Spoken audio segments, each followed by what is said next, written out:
नमस्कार, एक और नई वीडियो में आप सभी का स्वागत है।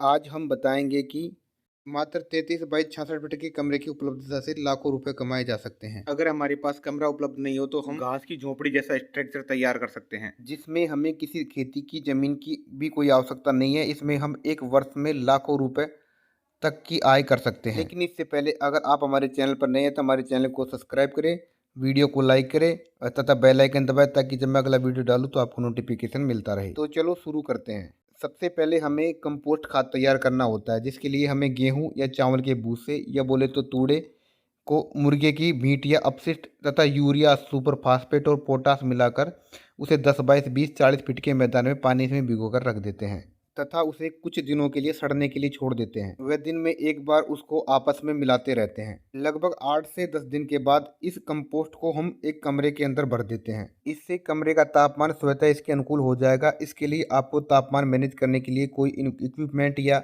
बोले तो कोई उपकरण लगाने की जरूरत नहीं है, क्योंकि हम जिस महीने में इसे शुरू करते हैं वो नेचुरली इसके अनुकूल होता है। लगभग 8 से 10 दिन के बाद ये हमारा कंपोस्ट बीज सोविंग के लिए तैयार है। अगर आप मशरूम के बीज इंडिया मार्ट या अमेजोन से खरीदना चाहते हैं तो इसका लिंक हमारे डिस्क्रिप्शन में दे रखा है, वहाँ से जाकर के आप संपर्क कर सकते हैं।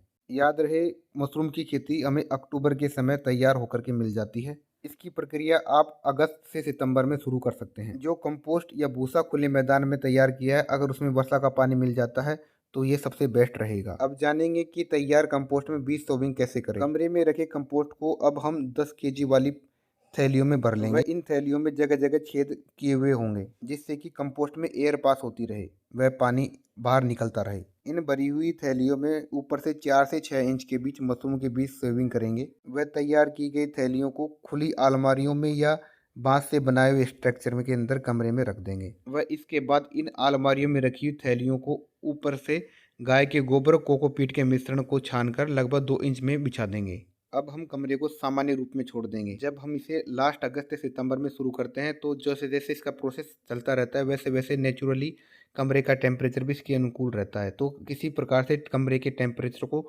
मैनेज करने की ज़रूरत नहीं है। अब इसके 15 से 20 दिनों बाद छोटी छोटी मशरूम इन थैलियों में निकलने लगेंगी। एक थैली से एक बार में लगभग 2 केजी मशरूम प्राप्त की जा सकती है। एक थैली से कम 6 बार मशरूम प्राप्त की जा सकती हैं। अब हम इसमें 33 बाई 66 फीट के कमरे या फिर झोंपड़ी का आयव्यय का गणित निकाले तो इसमें हम कम से कम 512 मशरूम की थैलियाँ तैयार कर सकते हैं। एक थैली से हम एक बार थैली तैयार करने में 12 केजी मशरूम तैयार कर सकते हैं। वर्तमान में हम कम से कम 150 रुपये किलो में थोक भाव से मशरूम बेच सकते हैं, जो कि दुकानों में इस समय लगभग 400 रुपये किलो बिकती हैं। अब हम इसे थोक भाव में 150 रुपये किलो में देखें तो एक थैली से हम लगभग 1800 रुपये प्राप्त कर सकते हैं। इसी प्रकार 512 थैलियों की आय देखें तो 9,21,400 रुपये होती है। आपको बताते चले कि मशरूम की फार्मिंग में सबसे ज़्यादा लागत मजदूरी में आती है, जिसमें कंपोस्ट को तैयार करना, मशरूम को तोड़ना, पैकिंग करना व एक्सपोर्ट करना शामिल है। इस प्रकार इसमें संपूर्ण व्यय का प्रतिशत आय का लगभग 40% होता है। यानी इसमें लगभग 4 लाख का व्यय व 5 लाख की आय हो सकती है, जो कि 100% सत्य आंकड़े हैं। अगर आपके पास घर के मजदूर हैं तो आप सकल आय का 80% शुद्ध आय प्राप्त कर सकते हैं। हमारी वीडियो में आपको कम समय में ज़्यादा अच्छी व ऑथेंटिक जानकारियाँ मिलेंगी। इसी प्रकार की ऑथेंटिक जानकारी के लिए बने रहिए हमारे चैनल के साथ। मिलते हैं नेक्स्ट वीडियो में।